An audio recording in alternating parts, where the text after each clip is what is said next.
Wait, these aren't single family homes? These are condos? If you're a first-time buyer in Seattle and you're feeling completely priced out of the market, this could change everything. I'm about to expose Seattle's best-kept secret about the biggest changes that the city has made of recent. And this is one of the biggest zoning changes in decades in Seattle. Now, it's going to create a brand new type of home, and if you're a buyer who's been feeling priced out of the market, this may change everything for you. What's happening is that single-family homes that look just like every other home are actually condos, and they're about $300,000 less than your typical single family home. If you're tired of losing out on houses because they're priced too high and you feel like homeownership in Seattle is impossible, stay tuned because today we're gonna talk all about this new type of housing. So here's what happened.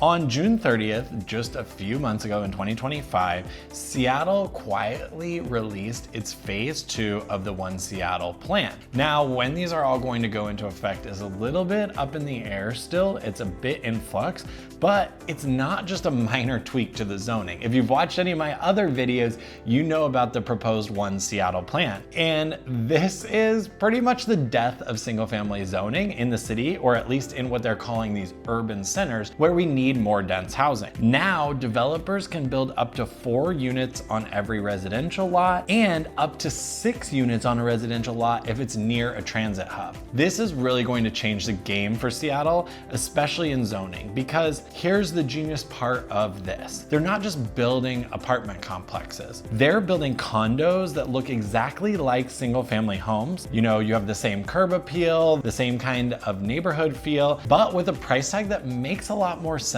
to a first-time buyer who maybe isn't ready to spend as much on a single family home. So let's talk about the numbers because they can be a little bit brutal. The median single family home in Seattle has hit $1.16 million. That is astronomical. It's not a typo, that's for sure. $1,160,000. Even if you have perfect credit and a great job, you'd have to make over $200,000 a year in your household just to qualify for that type of purchase. That is a big chunk of money. And sad to say, it's actually getting worse because homes in Seattle that are single family, they're also flying off the market the quickest at about 1.8 months. That means if we stopped listing all of the single family homes that are currently on the market right now, it would take 1.8 months to sell everything that's currently listed. So there's still not enough inventory to meet the demand, even though we're seeing more inventory in the market now than we have before. But meanwhile, first-time buyers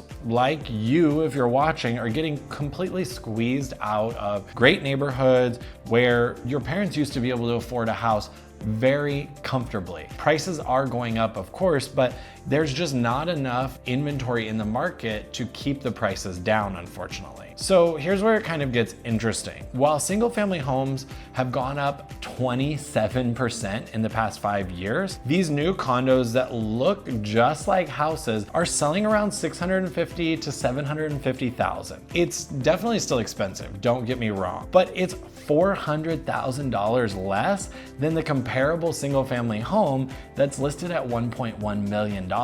And get this, these are not just like any old condo that you might think of in a big building. These are townhomes, they're cottage apartments, and sometimes they're stacked flats that give you everything you want in a home. Your own entrance, some outdoor space often. They usually have modern finishes because they're new, and they feel like a single family home, like a residential home. You get to own something that looks just like a house, but without the $1 million price tag. Now, I will say a lot of these that our clients are looking at, they're still in a dense area. So if you imagine taking a lot and putting 3 different houses on it, yes, your neighbors are going to be close, but you're getting a cheaper price tag and you're still getting some of your own outdoor space, and it feels like your own home. Here's why this trend is perfect for first-time buyers in Seattle. First and foremost, you can actually afford them. So unlike other homes or single-family homes that have that $1 million price tag, and especially with Seattle's down payment assistance programs, you might only need about $25,000 to $40,000 down instead of the $200,000 plus that you need for a regular single family home. Now, I know $25,000 to $40,000 is still a big chunk of money, but it's a lot less than that $200,000 that you used to need to get into a single family home. Number two, you get the lifestyle of living in a single family home without all of the maintenance headaches. So you might have to mow a small yard or at least weed eat it, but you're not mowing a big lot. You are not really doing a lot of roof repairs, at least not in the first few years. And you're not dealing with that 100-year-old plumbing that comes with a very beautiful Craftsman that was built in 1902. So there is a little less maintenance on these, but you still get the feeling of the single family home. Now, number three is obviously the location. So location, location, location. Of course, that's what we always say in real estate. These types of homes are going up in established neighborhoods with great transit access, and they're not super far out in the suburbs away from downtown Seattle. So you still have the convenience of living close. And number four, you're not stuck. So unlike a traditional condo where you might have really strict HOA restrictions, you might not be able to rent, many of these townhome style condos have a very lax HOA that would let you rent them out if you need to move, that will let you change some of the things that you might not be able to alter if you lived in a big condo building. So that's definitely a benefit as well. Let's talk about the investment case. Here's the kicker. You're not just buying a place to live in Seattle, you're making a smart investment. With Seattle adding 30 new neighborhood centers as part of this proposed second phase of the plan and all the new zoning, these properties are also positioned to appreciate quicker than maybe a traditional condo would because they feel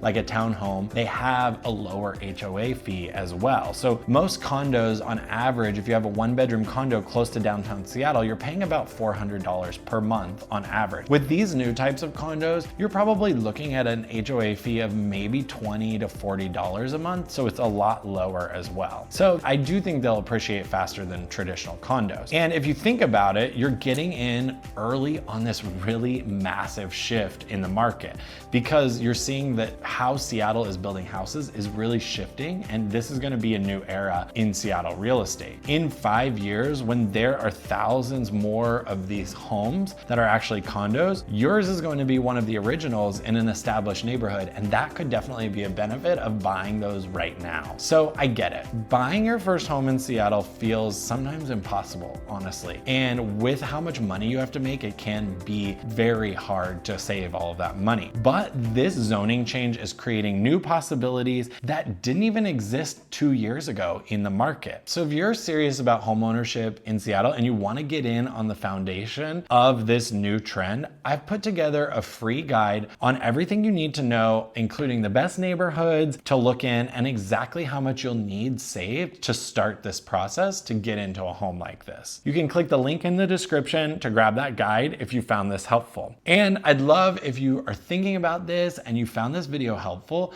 to hit that like button and subscribe for more content about Seattle real estate. I think this is a really big opportunity for new buyers in our market because you can get in on something not only will appreciate, but you're getting in on the first stages. Yeah, there will be kinks that need to be worked out in terms of like how this is done and working with a builder to make sure that you get everything you need. But this is a really good opportunity to come in at a much lower price. The buyers that we're working with that I see doing this are spending way less and they're getting that yard, they're getting the 2 to 3 bedroom, and they feel like they're in a single family home with a very small HOA. So if you want to talk about your strategy, set up a free call with us. You can text or email me and I'll set you up with our team to talk about if this could be the right strategy for you as you enter the Seattle real estate market. Thanks for tuning in, and if you want that free guide, be sure to click the link to get that today.